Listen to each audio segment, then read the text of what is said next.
Assalamualaikum warahmatullahi wabarakatuh. Selamat pagi dan salam sejahtera bagi kita semua. Salam sehat kepada seluruh calon siswa SMK di Bojonegoro. Semoga atas ridho Allah, atas perlindungan Allah, kita semua, keluarga besar kita dijauhkan dari pandemik COVID-19 yang saat ini sedang melanda.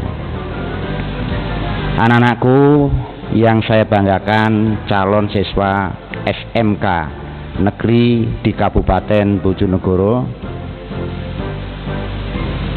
saya akan memberikan beberapa hal yang harus diperhatikan, kemudian dihayati, kemudian dilaksanakan, karena ini akan menjadi bagian yang penting ketika nanti kalian ditetapkan menjadi siswa SMK negeri maupun swasta di Kabupaten Bojonegoro. Ya. Pertama, anak-anak, bahwa mulai tanggal 13 Juli tahun 2020 kita memasuki tahun pelajaran baru tahun 2020-2021. Sebagaimana petunjuk dari Bapak Kepala Dinas Provinsi Jawa Timur, juga nota dinas Bapak Kepala Cabang Dinas Pendidikan Wilayah Kabupaten Bojonegoro Tuban, mengawali tahun ajaran baru tentu akan dilaksanakan kegiatan awal yang disebut dengan MPLS. Apa itu MPLS? Yaitu masa pengenalan lingkungan sekolah. Anak-anakku yang saya banggakan, bahwa ketika kita mau mengawali kegiatan belajar mengajar, baik itu secara tatap muka maupun secara online, hal yang harus kalian perhatikan adalah yang pertama, mengenal lingkungan belajar kalian. Yang kedua, mengenal siapa keluarga besar kita.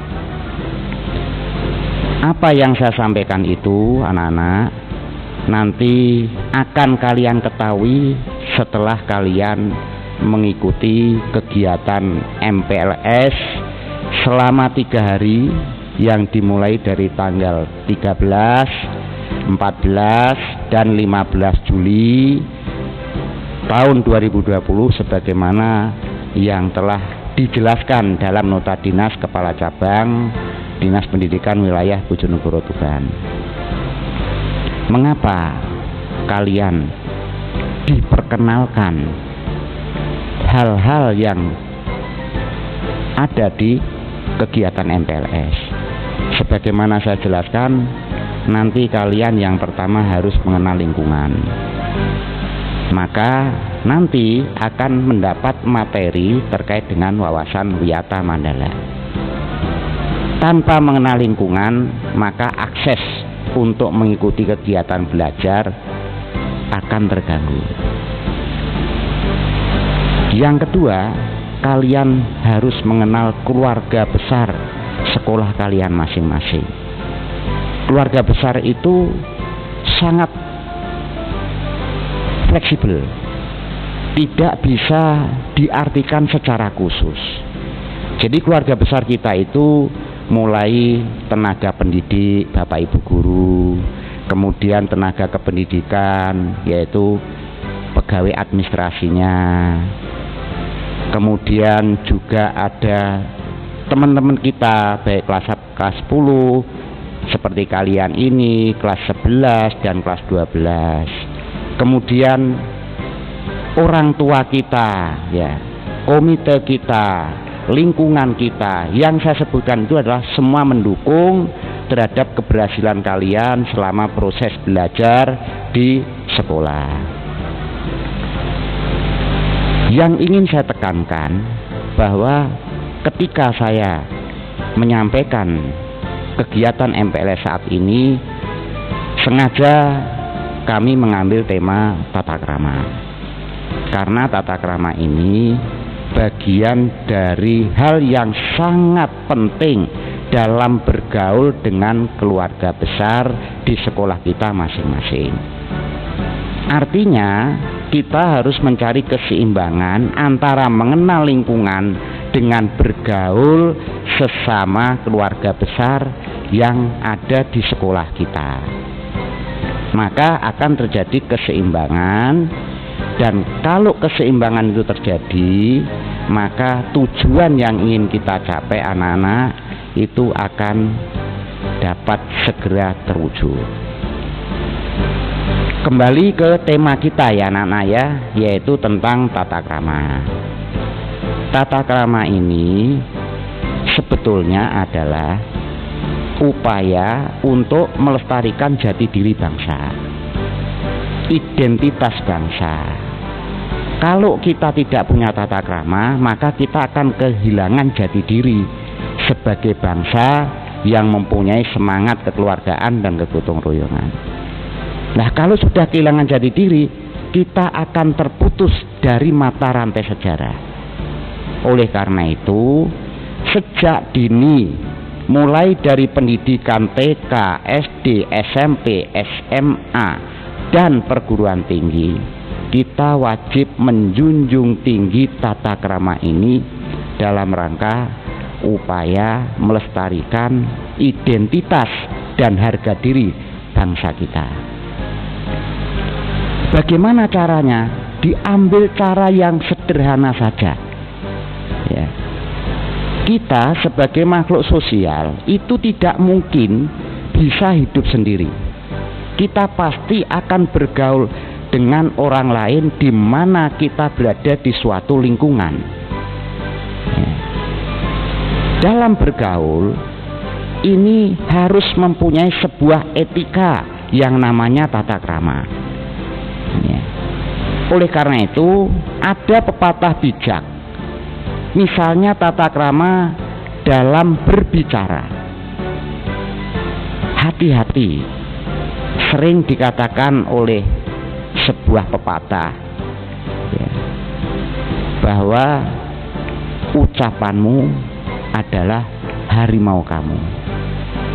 Artinya apa? Apa yang kamu katakan itu bisa membahayakan diri kita. Maka anak-anak ketika mau berbicara, etika tata kramanya adalah diperhatikan. Apa yang harus kita bicarakan, itu yang nomor satu. Dengan siapa kita bicara, itu nomor dua. Kemudian bagaimana cara kita bicara, itu nomor tiga. Dan apa untung ruginya kalau kita bicara tentang itu.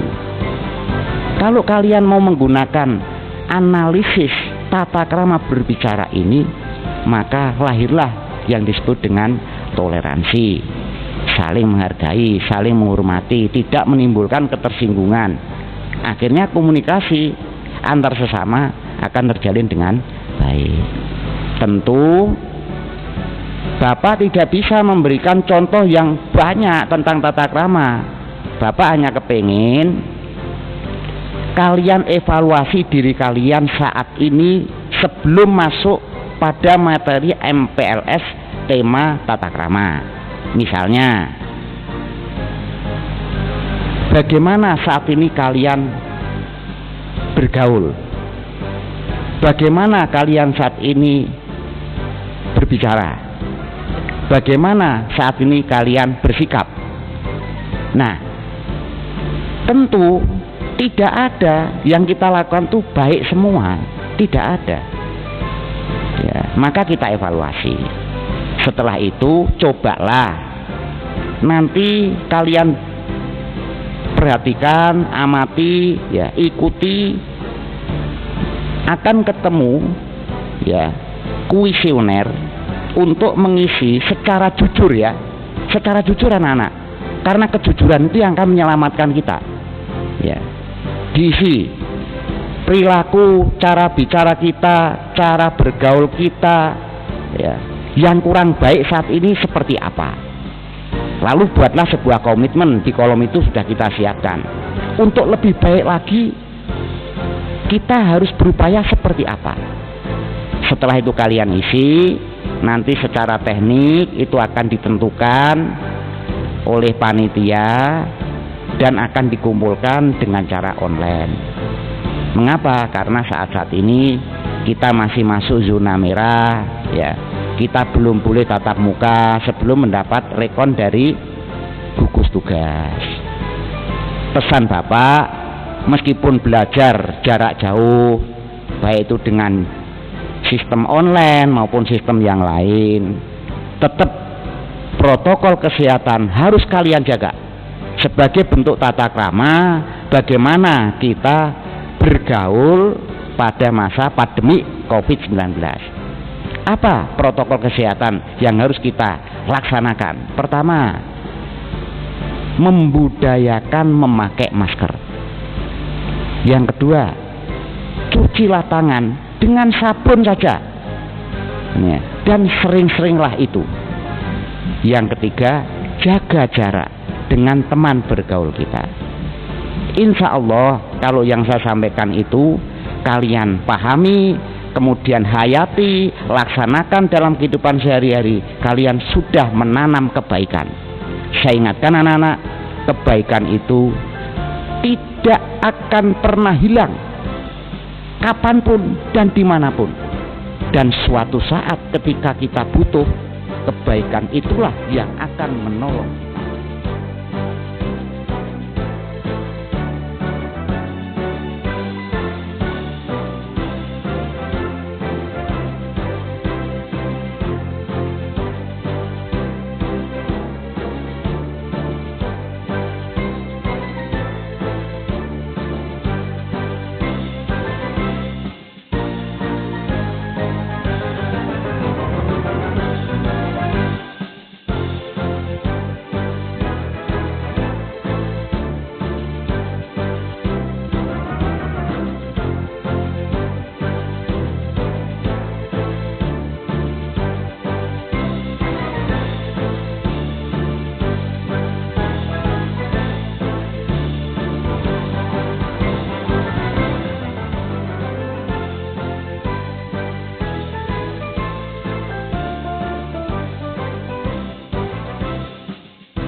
dengan apa yang saya sampaikan singkat ini bermanfaat untuk kita semua. Selamat mengikuti MPLS. Akhirnya oleh lembaga dari calon siswa SMK ditetapkan menjadi siswa SMK di wilayah Kabupaten Bojonegoro Tuban. Kurang lebih mohon maaf anak-anak ya. Tetap salam sehat. Wassalamualaikum warahmatullahi wabarakatuh.